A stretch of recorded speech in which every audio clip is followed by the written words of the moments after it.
Alright, got a little project here for you. We're going to make out of a scrap piece of cedar fence board 3 just rectangular Christmas trees. This will give you a little practice with your saw.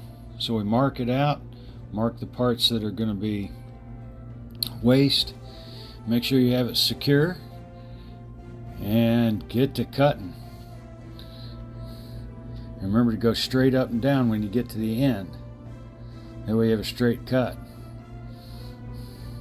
But all we want to do is we want to cut all of those lines that aren't waste, and that'll make us 3 trees that we can then sand and paint. Alright, so we've got our 3 trees. Again, we want to give them a good quick sanding here just to make sure that there's no splinters on them or anything like that. I'd leave the front of them rough like it is because it'll look more like a tree. So now that we've sanded them, let's give them a shot of paint.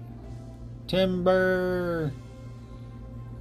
It's just some green paint that I had. Now we're going to add a little frost to them. I just took some silver, and we really just want to hit them with the overspray, so it's not we're not hitting them directly with the spray can, and then that gives them like I said, just a little bit of frosting to them. And there you have it. Hope you enjoyed this, and have fun practicing with your handsaw.